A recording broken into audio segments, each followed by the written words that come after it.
back to the Irene podcast. Today we have part 2 with Tineise, and she's going to pick up where we left off.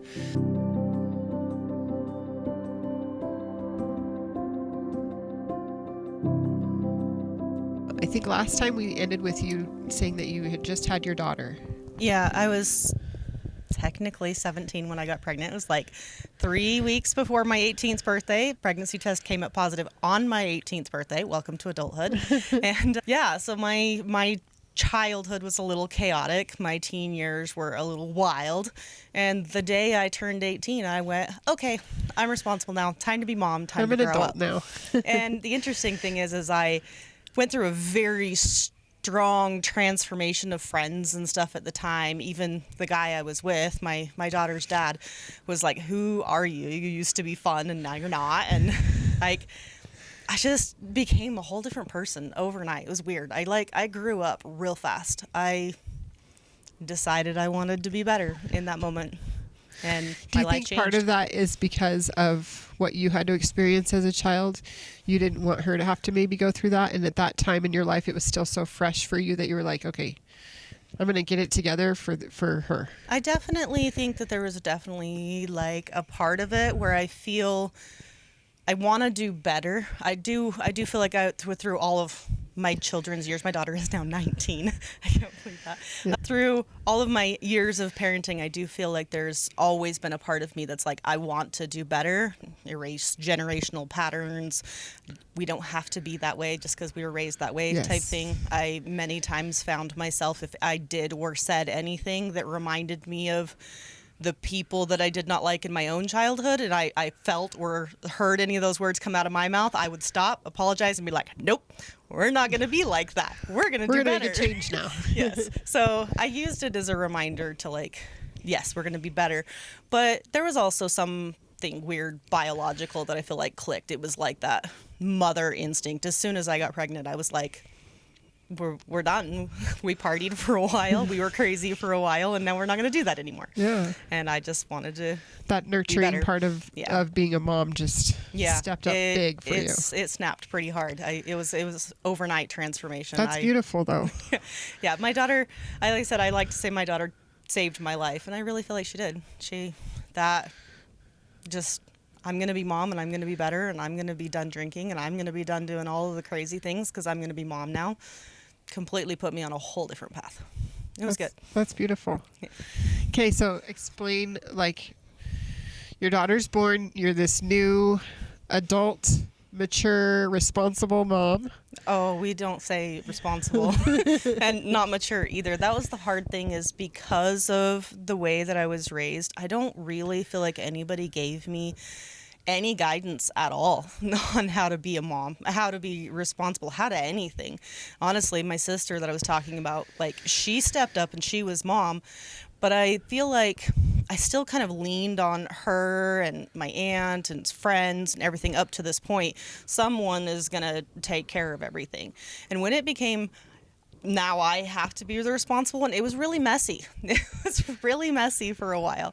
My daughter is a prime example of one of those. You feel really bad for the first kid because you do a few things wrong first and you learn. And you didn't get a book. I stumbled for a few years. I learned. And it doesn't mean it wasn't messy. The relationship with her dad was not good and did not end well. I left ugly, cops, he went to jail, blah blah blah. Anyway, and then with my son, so I have 2 kids. I later met my son's dad. I married him, my daughter was about 3.5. I was married for nearly a decade. Tried to figure out how the whole be a good wife when you'd never seen that before either, and have a good solid relationship when I've never witnessed one. Yeah. So there was parts of that did not work out very well either, and that ended and was unpretty in some of its own ways too, and stumbled and made mistakes left and right and here and there, and slowly kind of got myself to where I am. I honestly don't really feel like I grew up until I was like 35. Well, good for you. I don't think I've ever grown up. So I feel like it kind of magically happened a couple years ago. I've only recently, like with the kindness in motion thing, I have very recently found my voice, where I feel like I belong in the world, my confidence, all of that. I was a whole different person even 4 years ago. yeah, 2 years ago, a month ago. a couple weeks ago. Yeah, I've grown. I've been Yeah. growing, and I really feel like I said, something happened a few years ago, and it's been kind of uphill from there over the last 3 years. Very much uphill over the last 6 months. I'm slowly finding my place in the world. I feel like I was born into complete and utter chaos, and then I drug through the mud for a couple decades, Yeah. and now I'm like, oh, now I feel like I got this. Have you read that book, You Squared? I have not, but You have to get it. I've been told about it a couple of times. It's like 35, 40 pages long. Okay. I have heard about it. Yeah, because they were talking about it in that group that we met in. Yes. But I think this could be a big reason why you're feeling like that right now. Because when you trust in something bigger than you and you work towards that, big changes happen to us, like personally in our lives. Yeah. When we put trust in, this is my goal and I'm just going to go for it. Even if I don't know how I'm going to get there, I will get there. Yeah. And I see that in you, and it's so fun to watch. And it's something that like I'm seeing in myself a little bit too. And it's like I almost feel like I'm a little white knuckled, but not in a bad way, just in a like, I'm ready for the ride. Mm-hmm. And so explain maybe some things that you have done or have happened in your life that you feel like have kind of helped you move up so quickly on that. Like, you said you're on an uphill. Yeah. What are I some feel of the like things that have happened that you feel like have pushed you up that hill? definitely letting go of the fear. I wouldn't say I don't feel it anymore, but they're like some of these things that I've been wanting to do with like kindness and motion. They're ideas I've had for a long time. These are thoughts and feelings I've felt for a long time. It's definitely a core part of who I am, but I never wanted to step into that.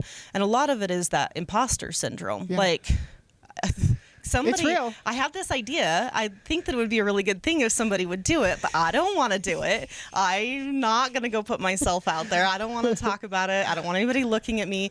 And then, heaven forbid, somebody decides to pick me apart. That was one of the things that I was afraid of. Like, oh, this person that is going to go out and try to say, let's be good people, let's be good humanitarians or whatever.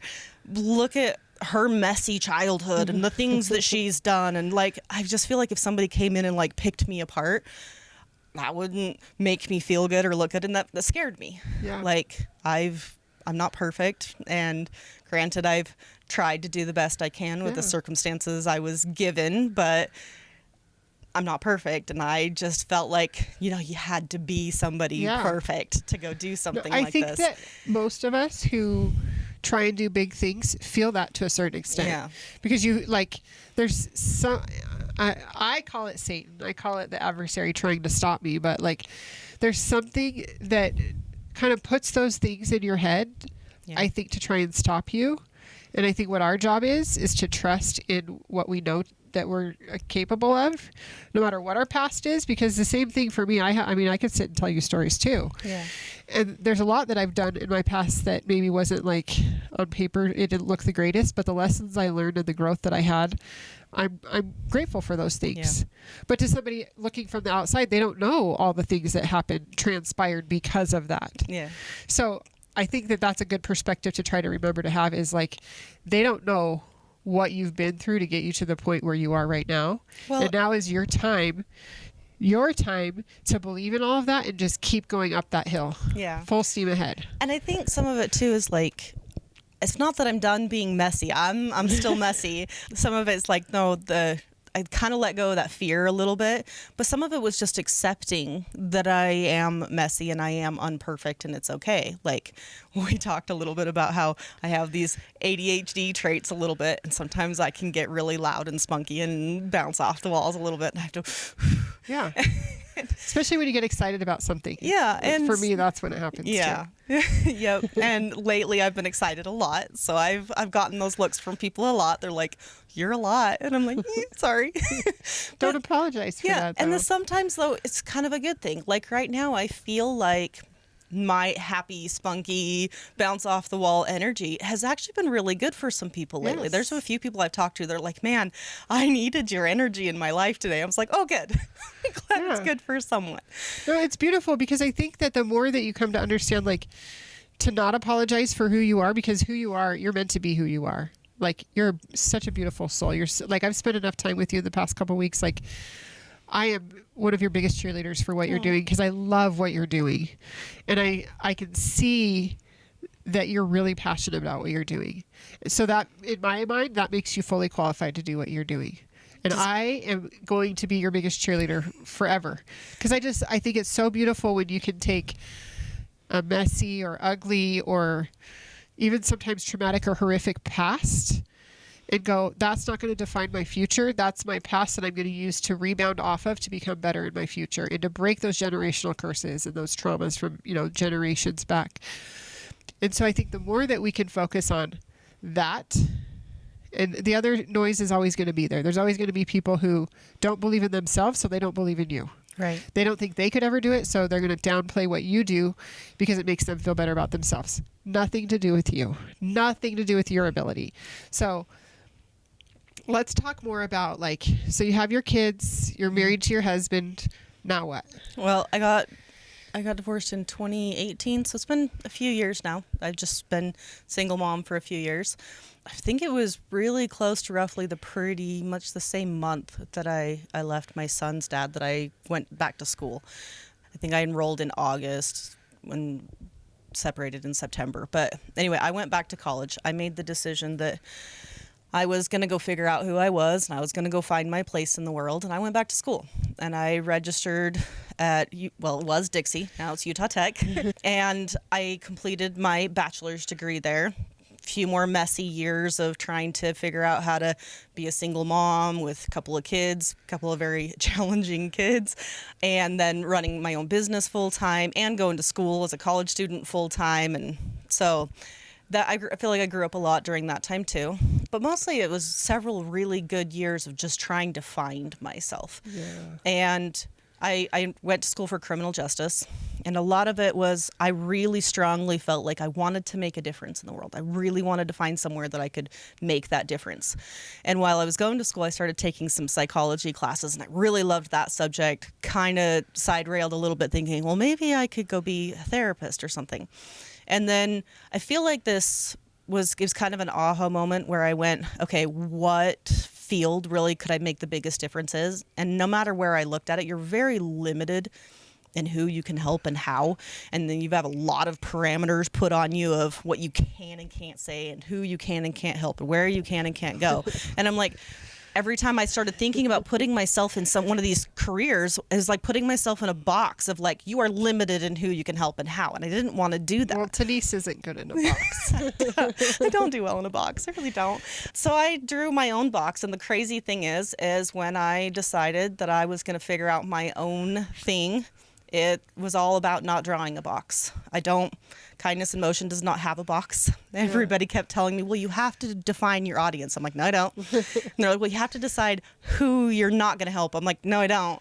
I don't just help single moms. I don't just help people of certain ethnicities or poverty level. Like, right. No, why do we put a box on it? Everybody needs different levels of help. And it really was like I don't want to be limited in what I can do. I want to be able to help everyone and be able to do everything I can for everyone I can and make the biggest difference that I can, make the biggest impact possible in my time on this earth. And I don't like being limited. And I think that I've slowly learned that throughout all of my life. In the most ugly periods of my life, when I was tried to be stifled as a child, it resulted in a very angry child.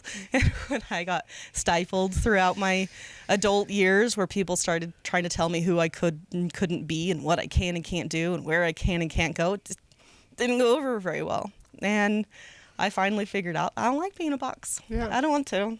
I don't want to be. Yeah. I'm going to do what I want. Yeah. Maybe that goes with ADHD because I don't like Maybe. I don't like being in a box or told what to do. Don't tell me what to do. I don't like being told what I can't do. Yeah. And that is a big part of the kindness emotion thing too, is everybody keeps saying like, well, you can't. I'm like, no. Don't can't. It's what can we do? I guess if you really want me to, you can tell me I can't, because then I'm going to just go do it so that I can show you that Right? I can. Right? Yeah, I don't like being told I can't. Yeah. So, when was Kindness in Motion born? Well, officially about 2 months ago.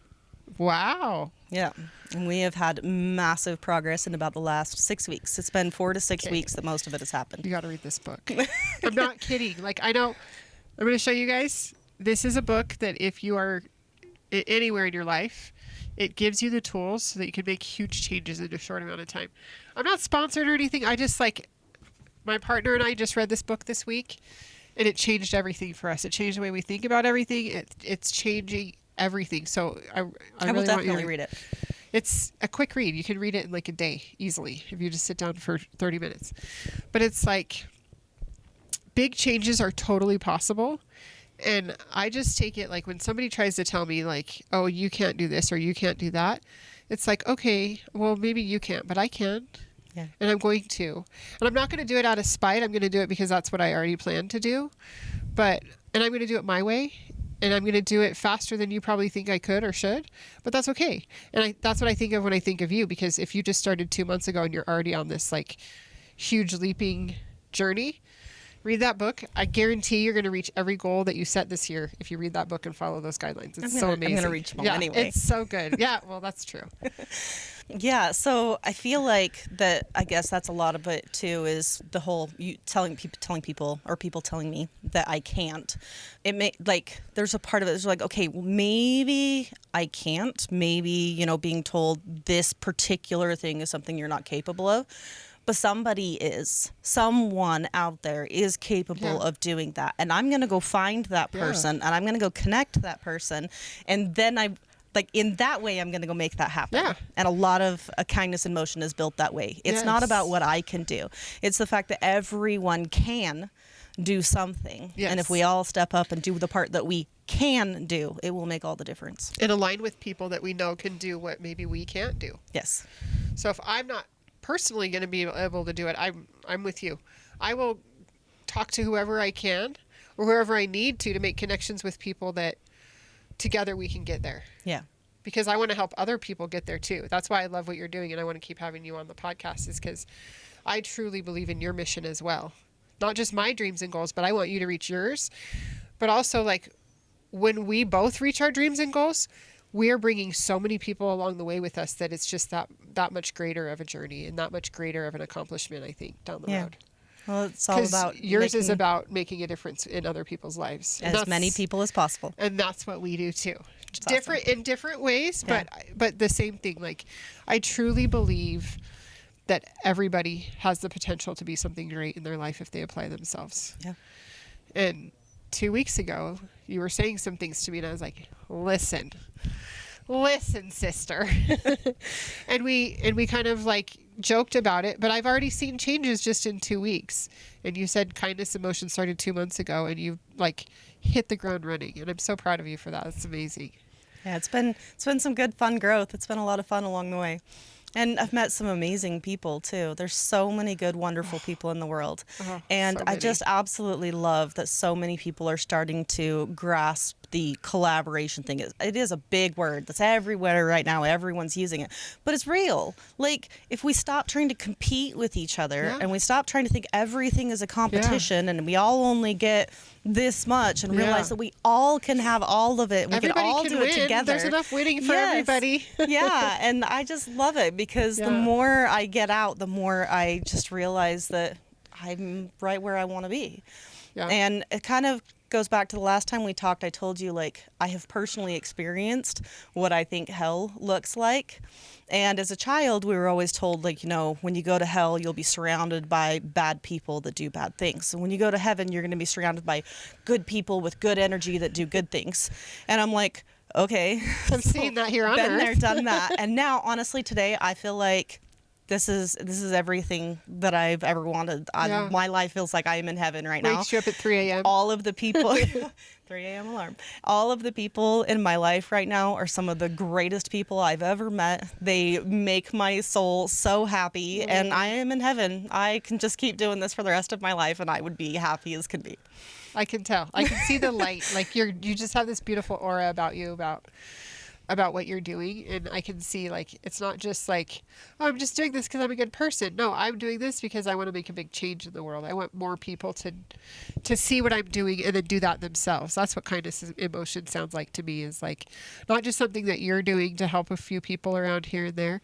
It's something that you want to not just make an impact in your community, but make an impact as people hear about what you're doing. They want to do something similar. Yeah. Because like I said, there's enough winning for everybody. There's always more people that we can help. Nobody will ever reach a limit and then, oh, you're done. No, your influence and your impact can go so far. So I wanted to ask you, oh, go ahead. No, that's okay. I was just going to say, in our mission statement, the first two words are to inspire. And I really honestly feel like that's my whole job. Yeah. Yeah. That's beautiful, because then you'll never be in a position where you're not doing something impactful, because your impact could just be what you do has inspired somebody else to do what you do. Because if we have 12 kindness in motion, nobody's going to be mad about that. I'm not going to be mad about that. You're not going to be mad about that, because you're like, that's what I want. I want other people to do what I do. Yeah. It's not just for you. It's not for you and your glory. You're not doing it for any of that. You're doing it because this is what lights your soul on fire, is helping people. Yep. And I'm right there with you, sis. And That's I'm awesome. so happy that we've met. So I wanted to ask you also, what is one of the biggest things that you did? I mean, I don't know. This is kind of it might be a hard question to answer, but what is one of the most impactful things that you've done to change maybe your mindset about things, to where you maybe didn't feel capable or good enough, or like you were an imposter, to now you feel like, no, this is what I'm supposed to do, and this is who I am, and I'm meant for this? Oh boy. So I try to figure out how to put it in words, but throughout my life, particularly starting very young with a lot of core people in my life, and even through most of my relationships, I was continuously told that I am broken or less than, or belittled, or told, there's something wrong with me. And being told, like, what is wrong with you? What is with you? Why are you like this? Why are you broken? Why are you weird? All of those things, I feel like, kind of kept me From playing big. kind of like, I was convinced that They were was right? broke. Yeah, that I was broken. There's definitely something wrong with me. I am weird. And I feel like that it really kind of was like the day that I went, you know what? I am definitely weird. And that's okay. And I really feel like a lot of that light bulb moment was my son. My 11-year-old is so smart. He's crazy. He started saying things to me like, gosh, I think he was 7 when he came to me and said, "Mom, the kids at school said I'm weird." Defense mom mode goes on, and I'm ready to like try to explain to him. Go to school with him. And he goes, "They don't get it, Mom." And I'm like, okay. And he goes, I don't remember his exact words, but he's like, "Weird just means that you are an outlier and you're outside the parameters of normal, and there's no such thing as normal, so therefore everyone is weird." And I was like, okay. Like, and I just sat there and I was That's like, I don't even know how to answer that. And I was like, okay, so we're all weird. And he just it stuck with him, and he all the time, still to this day, my son looks at me all the time and he goes, "Mom, you're weird." And I'm like, "You're weird." And he goes, "I know." And then we just and I feel like it was the epiphany of like, yeah, I'm not normal. I am definitely not. I don't fit in a am my box. own little breed, and I have definitely been told my whole life that I do not function like all the other kids, and I have my own spastic nature, and I think I just realized I'm okay with that. Yeah. Once you realize, like, it's fine, because it's who I am. Yeah. And I love me. I am high energy. But that's from that time when you did that work on yourself, like you took that time to like really, because I did the same thing, and I like, that's the biggest growth I ever had, is when I stepped back from all the outside noise that made me feel less than. And I just went, no, I am amazing. I do have a lot to offer. I have the hugest heart. I love big. I get hurt, but that's okay. I'd rather hurt because I loved big than never feel that feeling ever. I just absolutely am so grateful for all the things that I've been through because they've made me who I am. And when I see other people who don't quite understand, it's just time. It's just time for them to realize who they really are and realize what their true purpose and passion is. And I think that if we're always pursuing that, we get to grow. And then we get to grow beyond the people who were the naysayers in the corner that are still saying the same things while we're over here now instead of over here where they were. Yeah. Well, and it's kind of like that picking where you want to be, you know? Yeah. Like, I don't want to live in any of the circumstances that I did when I was younger. Been there, done that. That was fun. Let's never do that again. And today, like, you know, surrounding myself with all of these beautiful, strong humanitarian types just makes me super happy. And I had somebody ask me, like, not the who's your audience, but what kind of people do you want in your circle? And I basically said humanitarians. Like, I don't care if you're a leader of another nonprofit, a representative of another nonprofit. You're a humanitarian soul yourself. You're a business that loves doing humanitarian things. I want all of you. The people I don't want is those people that want to sit in the corner and tell me I can't. You can stay over there. You can't. I'm okay with just that. Keep it to yourself. Yeah. And they can be happy over there. Yeah. I like happy people. Yes, me too. And putting yourself in rooms with people that align with what your beliefs are changes everything. It's so wonderful. Changes everything. And like, I've talked to my partner about this. We've looked back a couple times to see like, how do we get where we are right now? And it's because we went on a walk. We went on a walk. Our social media manager, the team that does all of this for us, she hosts a walk once a month, and we went on this walk, and then we were like, oh, let's talk to her and see maybe if she could help us with our social media. And then we hired her, and then all of a sudden all these doors opened for us in meeting all these amazing people that have helped us along our journey, which has only been short since November. Wow. You know, we've been doing this since November, and like the people I've gotten to meet, the people I've gotten to have on my podcasts, like the places that we've been, the amazing people that we've gotten to speak to that have helped us with our business, the people that are just so willing to give of their time just to kind of give us a little advice or support. Like, it's just so amazing to see the impact when we all just want to give to each other to help and support each other to grow. Yeah. Nothing monetary. It's just all like, how can I serve you? How can you serve me? And we will serve each other, and we'll get there together. The collaboration word. Yes, and it's so beautiful. It's so beautifully overused. I love it. Everyone needs to just keep doing that. But like, you don't realize how quickly and rapidly you can make a change when you start supporting and helping other people in their growth and their business and their goals. Like, the more I help you, the more in turn that I feel like I'm blessed and my business grows, you know, and I'm not doing it for that purpose, but it's kind of beautiful to see that the more that I put myself in a position to help other people, the more I feel like I'm blessed, if that's what you want to say. Yeah. That's how I feel. I feel blessed that I got to meet you and I got to hear what you do, and I got to like figure out how I can, you know, spread the word in what you're doing, because I think it's so important.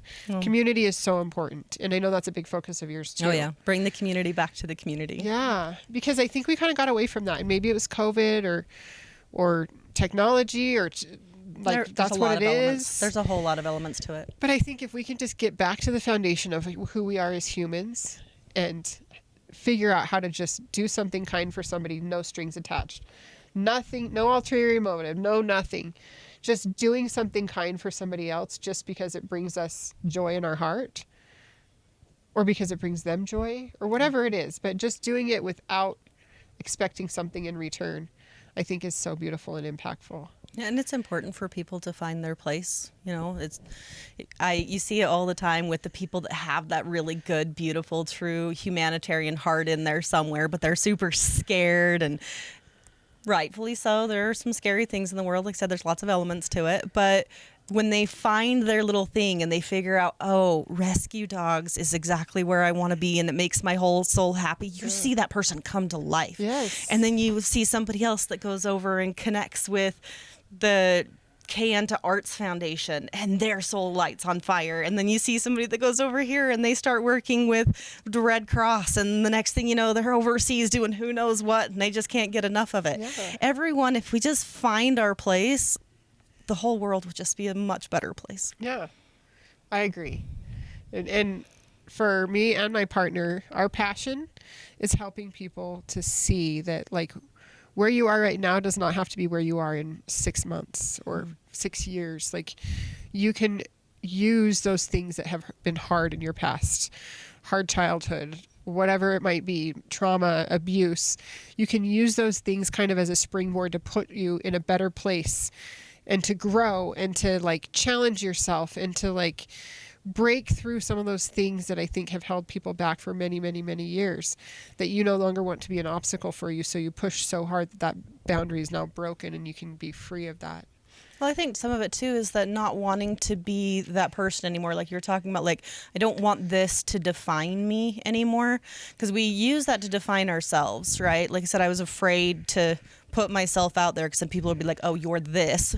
I was labeling myself. Yeah. I decided I was the kid with the broken childhood. I decided I was the 38, I'm 38, 38 years old. I'm a 38-year-old that I still label myself for being an angry 15-year-old. Yeah. And I'm the one doing that to me. Yeah. Why? Why am I doing that to me? Yeah. And when we realize that we can be someone else, it is okay to just be like, you know what?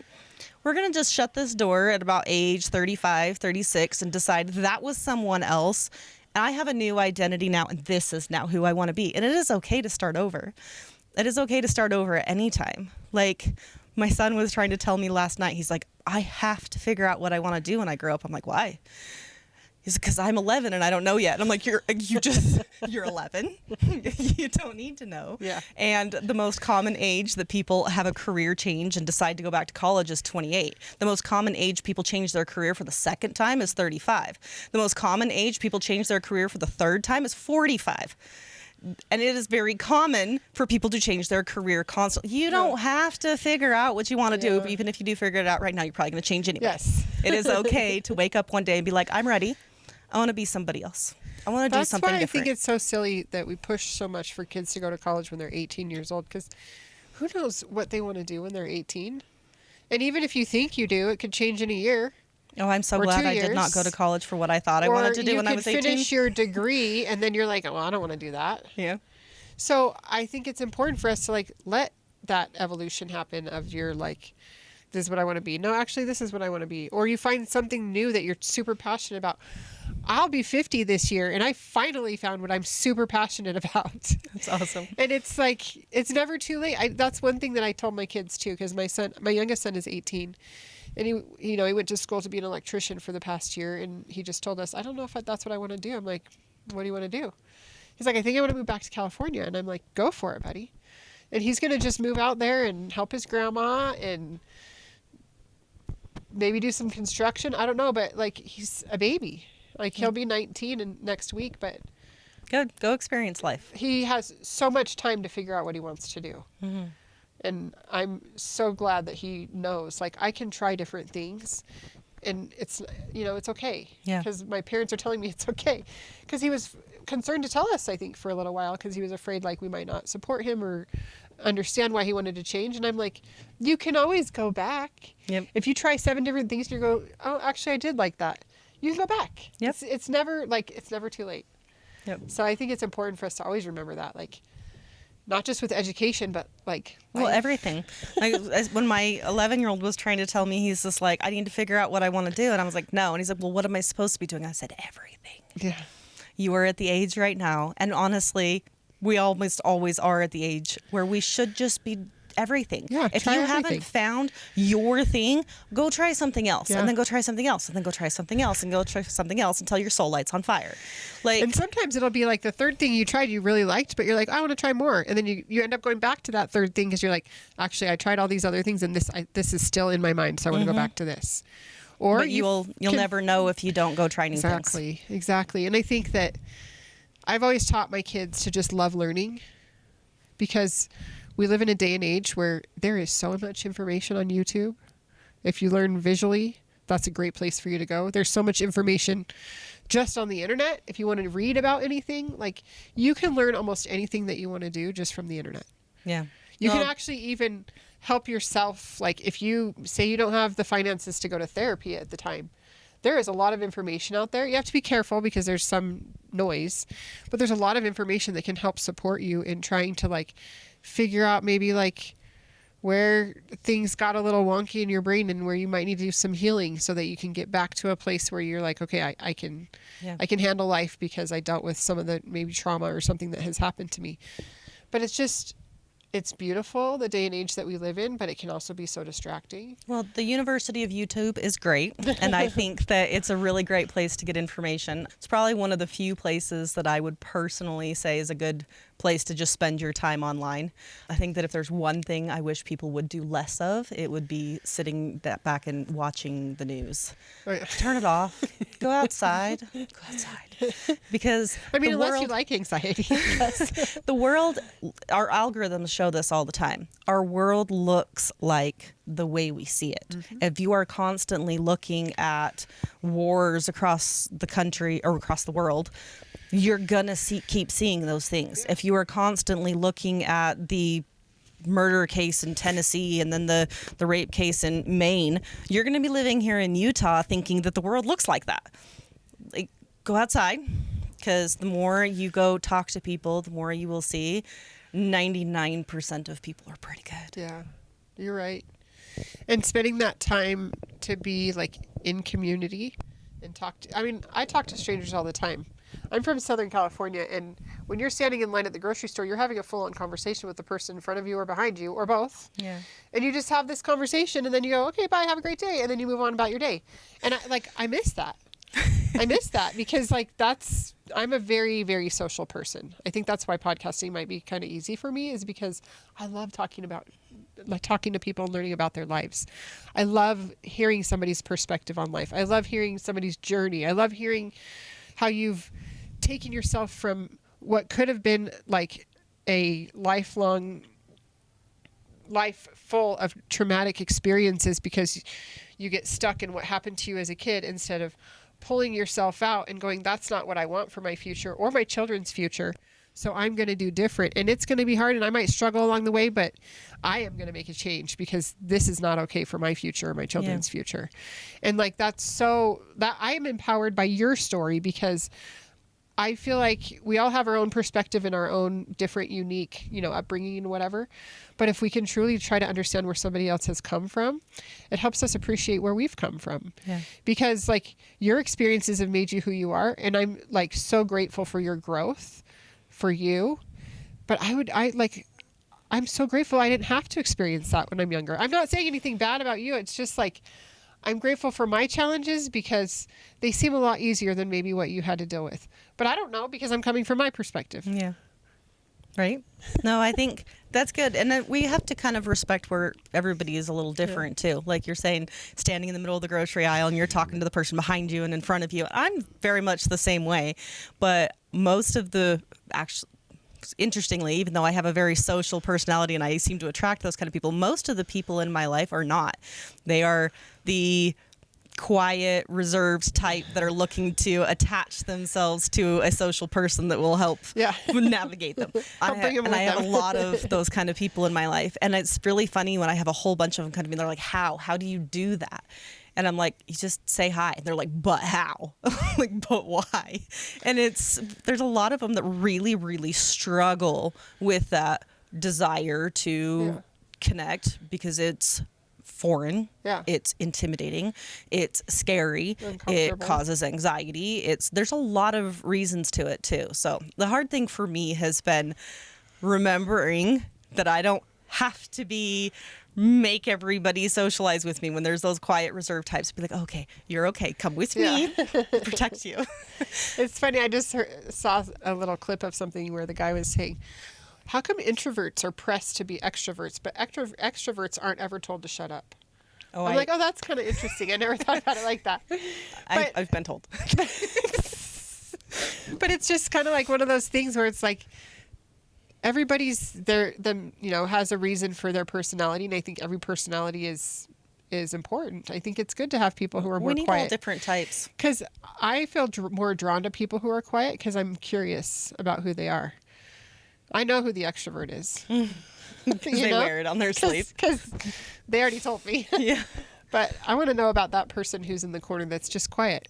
And it's not always that they're like anxious or anything like that. Sometimes some people just like to sit back and watch and observe for a while before they speak, which I sometimes can be like that too. It depends on the crowd I'm in. But if I'm in a new room and I don't know anybody, sometimes I'll just observe for a little while. Yeah. Because I want to know, who do I want to spend my time talking to in this room? You know? Yeah. So is there anything else that you think that would help people who maybe have been through something traumatic in their life? Maybe some advice or some tools that you've learned or anything that you think that could help somebody kind of push past. I call it the comfort zone because it's easy to stay where you are because it's comfortable. It's uncomfortable when we grow, but that uncomfortability, if that's a word, being uncomfortable is essential if we want to change our state. So what advice would you give to people that maybe might feel stuck or overwhelmed at the thought of change or healing? Well, there's a lot, but probably if I had to pick one, it would be find your person. And I don't mean relationships. I mean your friend, that one person that you can talk to. Because no knock against therapists. They're amazing. They have a wonderful place in the world, but there is no better therapist than your best friend. And until you can get to where you can completely open up everything, talk about every scar, talk about every single thing, and just process through it and get it all out and hash out every detail of what your fears and your concerns and your anxieties and everything are, you won't feel like, okay, now it's all out on the table. Now I can figure out how to deal with this and organize it, and then I can move forward with it. When you're dealing with so much in there, you got to get it out first. And we all need that one person that will just help you get it out. And love you unconditionally. Yeah. We all need a best friend. Yeah. And that's the thing about, you need to go outside. Go find somebody you can talk to. Somebody, talk to people, yeah. Yeah. And I think that, we're all super lucky if we can find that one person that'll just let us just talk and talk.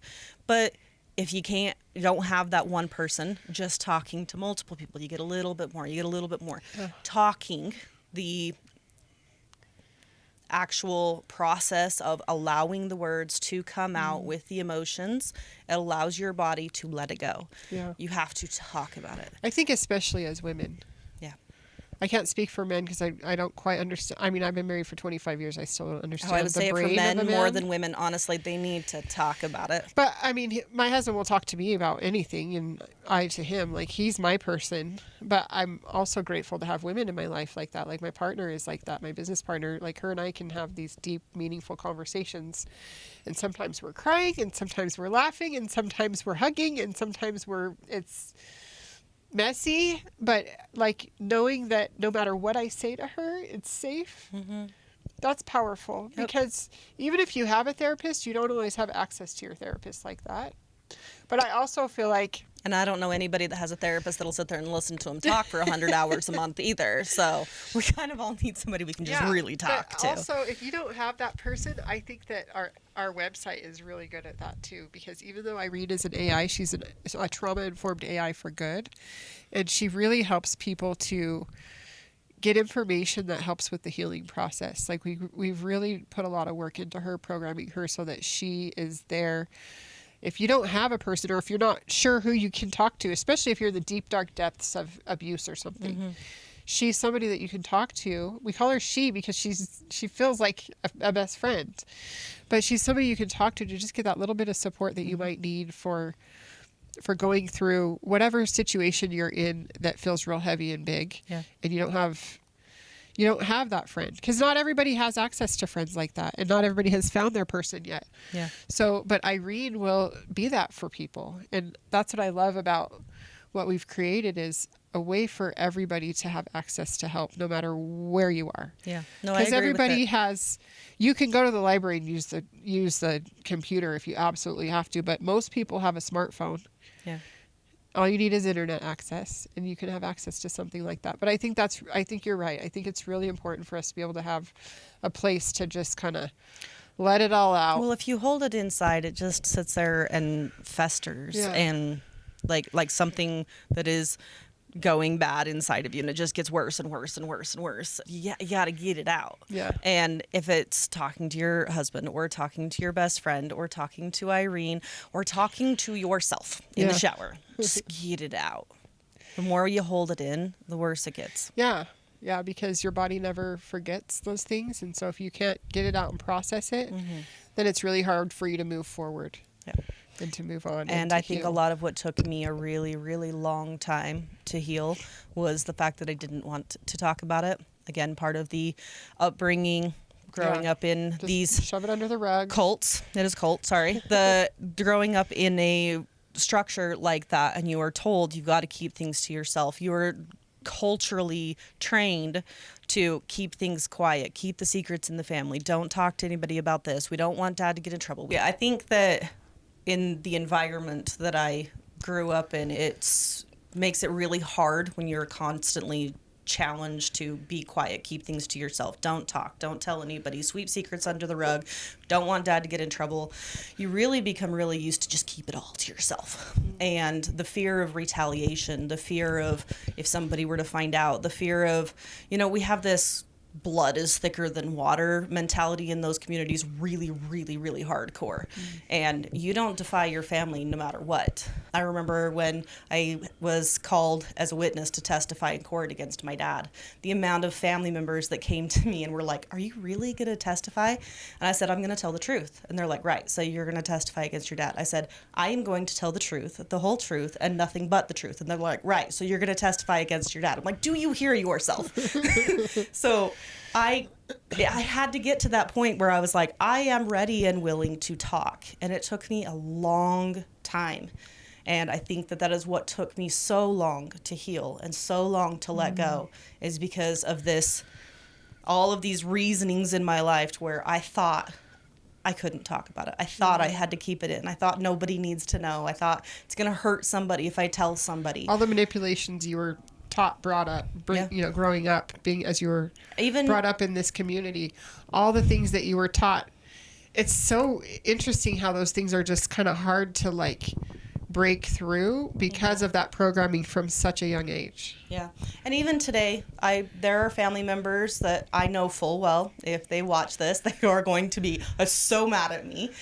But I had to get to the point where I was like, this is me. This is where I am, and I'm ready. I'm ready to talk. I need to let it go. I can't hold it in anymore. I just can't. Well, and this is your life. These are your experiences, and this is how you've grown. Yeah. And I think where you've come from and where you are is beautiful. I think it's amazing that you have Yeah, but that's okay. I feel like there's so much beauty in the messy sometimes because nobody's perfect. Life is messy for all of us to some extent. And so being able to go through the messy and just come out on the other side with this beautiful passion and this beautiful drive to make a difference in community, because you were raised in a community that was very different than the community that you're trying to create, right? Yeah. The community that you're trying to bring people back to, where it's everybody supports everybody. If we just all come together and love and support each other no matter what's going on, how beautiful will this world be again? Because I feel like it was kind of like that at some point. I feel like when I was younger, it was a lot closer to that. Because we were raised without cell phones. When I was little, nobody had a cell phone. My parents would be gone. My mom would go to the grocery store and leave us all at home. And one time I cut my finger open and I needed stitches. And my neighbor 2 houses down took me to the emergency room. You don't hear about that stuff nowadays because you just call your mom and she runs home and takes you to the ER. But when I was a kid, it wasn't like that. It was like we relied heavily on the community. We relied heavily on our neighbors. I knew all of our neighbors growing up. I know about 2 of my neighbors now. That's on me. That's my fault. The beautiful thing is there's a lot of people that are trying to do better. Have you ever heard of Ivan's Inspired? Mm-mm. Her name is Tiffany Wynn. She is so cool. Nonprofit organization started out in Ivans, Utah. And it literally is just hey, let's create a community. She has a team full of volunteers. She understands all of the issues going on in town. She talks to everybody about what we all need to do, make sure that every neighbor knows who they're supposed to check on in case of a disaster. And there's phone tree thing Yeah. set up and everything. Like, she just really just kind of built a structure for the community. It's so cool. I love what she's doing.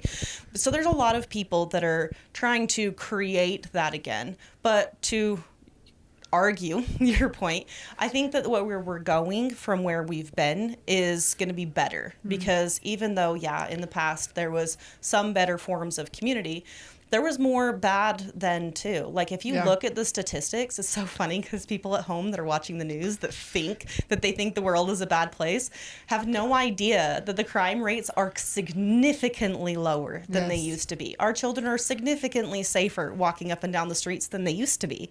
Like, the statistics show that there were worse things happening then. We just didn't know about it because it wasn't all over the news. Yeah. So we didn't have the internet. I didn't know what was going on across the world because it wasn't at my fingertips to find out. Now imagine the community that we can build now, where we have the internet, we know what's going on in the world, and when that kid across the street, something suspicious is going on, the neighbors are actually watching and paying attention because they know that kid. And there's so much more good we can do if we just bring back the community plus the internet. Yeah, that's true. I agree with you. I'm so excited about what you're doing, because I think it's so needed. And I think that sometimes I think about when I was a kid, and I'm like, I wish my kids would have been able to grow up in that time where there wasn't all these distractions. But then we have to look at it, I think, more like, okay, well, they're not going anywhere. The internet and cell phones are going to be around. Mm-hmm. Like, no matter what we crave from our past, it's going to be there. Okay. So how can we embrace it and make it a benefit? And that's kind of why we created Irene, this trauma-informed AI, is because there's AI that does some weird things out there, but then we wanted to be AI that does good. Yeah, no, that's good. And we wanted to be able to create a way for people to have access to healing, no matter what their circumstances are. And there's a lot that we can do that's good with it. Yeah, there is. And thank you so much. I just love talking to you. I could talk to you for hours. It's so fun. But thank you for sharing your story with us, and thank you for the impact that you're making in this world. kindnessinmotion.ngo is where you can find her and see all the good that she's doing. And if you feel so inclined, please donate goods or money or whatever it is to Kindness in Motion, because everything that they're doing is so beautiful and so needed, and she's going to make a difference and impact in this world. And I just can't wait to see the trickle down effects of you starting this 2 months ago and where you're going to be next year, because I know it's going to be beautiful and amazing. So I can't wait to watch it morph along the way. Like, I was sitting there even thinking about, you're talking about the website, and I was like, there's some things there that need to be updated. It doesn't even give the full picture of everything that we're doing. It scratches the surface. That's okay. That's okay. I mean, everything is a work in progress, right? Like, everything can change a little bit here along the way. It's all still doing good. We have a lot of growing to do. And but the part of it is there's so much growth that's been done in the last 6 weeks. I'm having a hard time keeping up, and that is exciting. Yeah, that's an exciting problem to have for sure. It's a good problem. Yeah. So where else can they find you?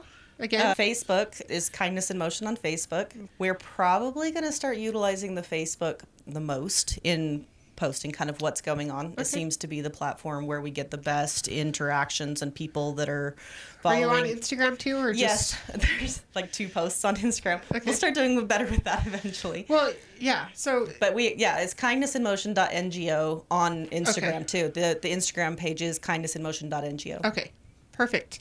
So find her, look her up if you feel so inclined. Please consider donating to her nonprofit, because they are doing beautiful, amazing work and helping us get back to community, to where we can all be a support to each other in the most beautiful and healthy way. Thank you so much for listening to our podcast, and God bless.